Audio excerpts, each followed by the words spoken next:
दोस्तों, कहानी शुरू होती है एलिना नाम की लड़की से, जिसकी आज एक लड़के के साथ दोपहर को डेट है।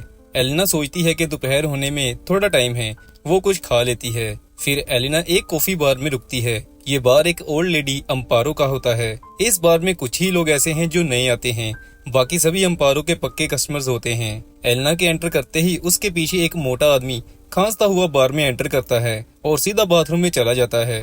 अम्पारो गुस्सा करती है कि मेरा बार कोई पब्लिक टॉयलेट नहीं है। फिर बार में एक संकी भिखारी आता है। अम्पारो भिखारी को फ्री में खाना देती है। फिर हम एक सूटेड बूटीक व्यक्ति सर्जियो को देख, जिसके हाथ में एक ब्रीफ केस होता है। सर्जियो के एंटर करने के बाद एक बंदा बार से बाहर जाता है और जैसे ही वो थोड़ा सा बार से आगे जाता है, उसे कोई गोली मार के मार डालता है। ये देख के बार में सभी लोग डर जाते हैं। बाजार में भी गोली चलने के कारण हल्ला मच जाता है। सेकंड्स में ही बाजार खाली हो जाता है, जैसे कभी कोई यहाँ आया ही ना हो। जिसे गोली लगी होती है वो बंदा अभी सांस ले रहा होता है। फिर बार में से एक आदमी बाहर उस बंदे के पास जाता है, लेकिन दोस्तों उसे भी कोई गोली मार के मार डालता है। ये देख के बार में सभी बेहद डर जाते हैं, लेकिन भिखारी को मजा आ रहा होता है। एलिना कहती है टीवी पर चैनल चेंज करके देखो, ये न्यूज पक्का टीवी में आ रही होगी। लेकिन टीवी में ऐसी कोई खबर नहीं होती। फिर ट्रिनी नाम की लेडी बाहर देखती है कि मरे हुए दोनों में से किसी की भी बाहर ना बॉडी है और ना ही कोई खून है, किसी ने सब साफ कर दिया था। ये देख एंड्रियास नाम का बंदा, जो कि पहले पुलिस में था, कहता है कि शायद हम में से कोई टेररिस्ट है जिसे मारने के लिए सरकार ऐसा कर रही है। सर्जियो भी कहता है कि ऐसा सिर्फ टेररिस्ट को मारने के लिए ही किया जा सकता है। इनमें एक नाचो नाम का बंदा होता है, जिसकी दाढ़ी लंबी होती है। उसके पास एक बैग होता है। सर्जियो और एंड्रियास की बातें सुन के वो अपना बैग छुपाने लग जाता है, लेकिन उसे सर्जियो देख लेता है और कहता है कि तुम अपने बैग को छुपा क्यों रहे हो। नाचो कहता है उसमें कुछ भी नहीं है। सर्जियो कहता है कि फिर तुम छुपा क्यों रहे थे। फिर अम्पारो सर्जियो और एंड्रियास को कहती है कि नाचो को पकड़ लो। अम्पारो का असिस्टेंट सतूर नाचो का बैग पकड़ लेता है। सभी उसे कहते हैं कि बैग को उठाया क्यों, उसमें बॉम्ब हो सकता था। फिर अम्पारो बैग खोलती है, उसमें एक हार्ड डिस्क होती है। वहाँ खड़ी ट्रिनी नाचो को कहती है कि ये क्या चीज है, तुमने ये छोटा बॉम्ब बनाया है। एलिना को पता है कि ये एक सिर्फ हार्ड डिस्क है। वो हार्ड डिस्क अम्पारो से छीनती है और उसे तोड़ डालती है, जिससे सभी को पता चल जाता है कि नाचो कोई टेररिस्ट नहीं है। फिर नाचो का ध्यान वहाँ पड़े एक ब्रीफ केस पर पड़ता है। वो कहता है तुम सभी ने मेरा बैग चेक किया है, अब ये ब्रीफ केस भी चेक करो। लेकिन सर्जियो कहता है कि इस ब्रीफ केस को हाथ भी मत लगाना। एंड्रियास सर्जियो को गन दिखाता है और कहता है कि ब्रीफ केस तो खोल के देखना ही होगा। फिर भिखारी सर्जियो का बैग पकड़ लेता है और उसे खोल देता है। दोस्तों, ब्रीफ केस में लड़कियों की ब्रा और चड्डियां होती हैं। असल में सर्जियो इनर गारमेंट्स बेचने वाला एक सेल्समैन होता है। फिर सभी को बाथरूम से आवाज आती है। अम्पारो को याद आता है कि एक मोटा बंदा बाथरूम में गया था। दरवाजा अंदर से लॉक होता है।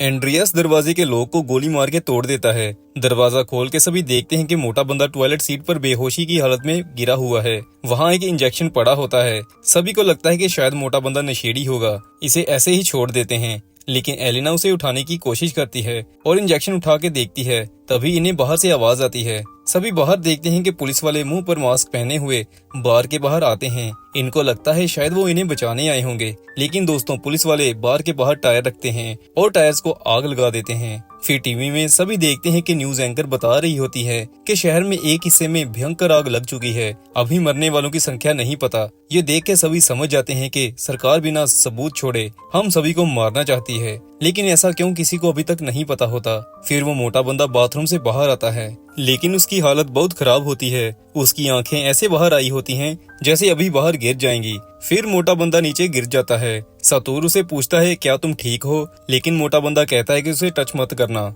मोटे बंदे के पास फोन होता है, जिसे नाचो ओपन करता है और गैलरी खोल के देखता है, जिससे इन्हें पता चलता है कि ये मोटा बंदा एक फौजी था। फिर वो गैलरी में फोटोज को देखता है, जहां उन्हें कुछ डॉक्टर्स की फोटोज मिलती हैं, जिन्होंने वायरस से बचने के लिए सूट पहने होते हैं। ये देख के सबको समझ लग जाती है कि ये मोटा बंदा किसी डेडली वायरस का शिकार था, जो अब हम सभी को भी हो सकता है। इसी के कारण उन्हें इस बार में क्वारंटीन किया गया है। फिर सभी शांत होकर बार में बैठ जाते हैं। एलिना और नाचो बात कर रहे होते हैं।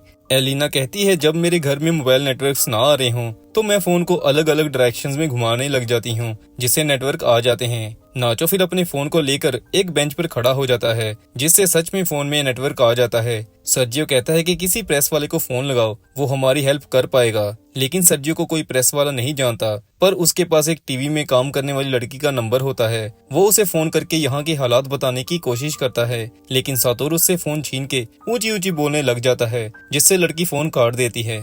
ये देख के नाचो सातूर से फोन छीनने की कोशिश करता है, जिससे बेंच टूट जाता है और दोनों नीचे गिर जाते हैं।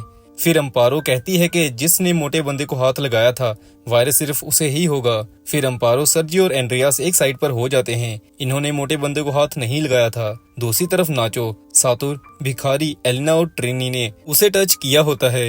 एंड्रियास फिर पांचो को गन पॉइंट पर रखता है और अम्पारो पांचो को बेसमेंट में जाने को कहती है। फिर पांचो बेसमेंट में चले जाते हैं। नीचे बेसमेंट में ट्रिनी को घुटन होने लगती है, वो कहती है उसे ऊपर जाना है, लेकिन सातुर उसे समझाता है कि एंड्रियास उसे जान से मार डालेगा अगर वो ऊपर गई। फिर नाचो का ध्यान ड्रेनेज होल पर पड़ता है। सातुर बताता है कि ये ड्रेनेज शहर के सीवरेज के साथ मिलता है। नाचो कहता है फिर हम इस ड्रेनेज की हेल्प से यहाँ से बाहर निकल सकते हैं, लेकिन दोस्तों ड्रेनेज होल ज्यादा बड़ा नहीं होता, इस होल से होके हर कोई नीचे नहीं जा सकता था। लेकिन भिखारी होल से नीचे जाने का डिसाइड करता है। फिर सातुर वहाँ पड़ा ऑयल भिखारी की बॉडी पर लगाता है, जिससे उसे होल में जाने में आसानी हो सके, लेकिन भिखारी होल में फंस जाता है। बहुत जोर लगाने के बाद भी भिखारी से नीचे जाया नहीं जाता, उल्टा भिखारी होल में फंस जाता है। फिर ऊपर से इन्हें गोलियों की आवाज सुनाई देती है। सातुर और नाचो धीरे से पौड़ियां चढ़ते हैं। सातुर देखता है कि ऊपर तीनों के अलावा और भी कई लोग आए हुए हैं। वो समझ जाते हैं कि पुलिस ने अम्पारो, एंड्रियास और सर्जियो को मार डाला है।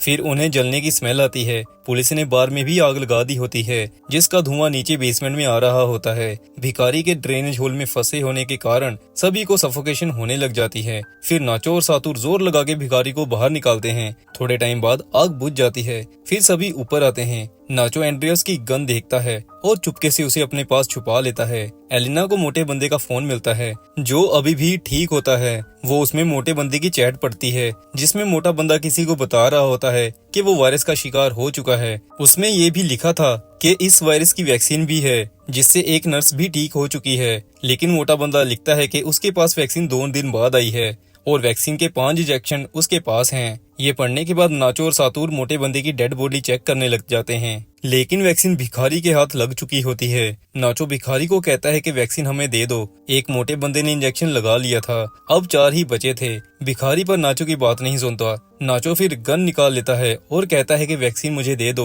वरना मैं तुम्हें मार डालूंगा, लेकिन भिखारी एक इंजेक्शन अपने लगा लेता है। नाचो को गुस्सा आ जाता है। फिर वो भिखारी से लड़ पड़ता है, पर भिखारी नाचो को धूल चटा देता है और नाचो से गन छीन लेता है। बाकी बचे 3 वैक्सीन के इंजेक्शन ट्रिनी के हाथ लग जाते हैं, जिन्हें लेके वो बेसमेंट में जाने लगती है, लेकिन ट्रिनी के हाथ से वैक्सीन फिसलती है और वैक्सीन ड्रेनेज होल में गिर जाती है। ये देख के सभी एक बार तो लंबी सांस लेकर वहीं बैठ जाते हैं। थोड़ा सोचने के बाद सातुर कहता है कि एलिना होल से नीचे जा सकती है। सभी एलिना को नीचे जाने को कहने लग जाते हैं। फिर एलिना मान जाती है। एलिना अपने कपड़े उतार लेती है। सातुर एलिना की बॉडी पर ऑयल लगाता है, जिससे एलिना इजीली नीचे जा सके। फिर एलिना होल के अंदर जाना शुरू करती है, लेकिन वो भी बीच रास्ते फंस जाती है। फिर जोर लगा के नाचो और सातुर उसे नीचे भेजने में सफल हो जाते हैं। एलिना को वैक्सीन मिल जाती है। नाचो कहता है मैं रस्सी फेंकता हूँ, तुम जल्दी वैक्सीन ऊपर भेज दो, लेकिन एलिना कहती है कि तुम सब मतलबी हो, अपने मतलब के लिए तुम लोगों ने मुझे नीचे भेजा है। फिर वो कहती है कि अगर तुम्हें ये वैक्सीन चाहिए तो नीचे आना होगा।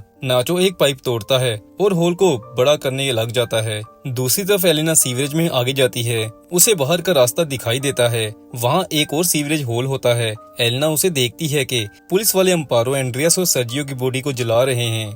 दूसरी तरफ नाचो और बाकी भी अब होल को बड़ा करके नीचे आ जाते हैं, लेकिन नीचे आते ही नाचो और भिखारी में दोबारा लड़ाई होती है। दोनों पानी के अंदर लड़ने लग जाते हैं। फिर गोली की आवाज आती है और नाचो जिंदा पानी से बाहर आ जाता है, जिसे ये पता चलता है कि नाचो ने भिखारी को मार डाला है।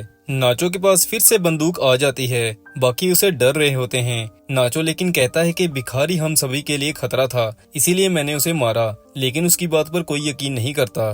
फिर नाचो एलिना से वैक्सीन के बारे में पूछता है। एलिना ने वैक्सीन छुपा दी होती है। नाचो फिर सातुर को गन पॉइंट पर रखता है और एलिना को कहता है कि वैक्सीन मुझे दे दो, पर वैक्सीन सिर्फ 3 ही बची थी और ये 4 होते हैं। एलिना नाचो से पूछती है कि क्या तुम फिर से किसी को मारोगे। नाचो फिर सातुर को नहीं मारता। फिर एलिना उनको लेकर वैक्सीन की तरफ चल पड़ती है। रास्ते में अंधेरा होता है। अंधेरे में ट्रिनी सातुर को मारने लगती है, लेकिन नाचो ट्रिनी को पकड़ लेता है। ट्रिनी बहुत शर्मिंदा होती है और वो खुद कहती है कि मुझे मर जाना चाहिए।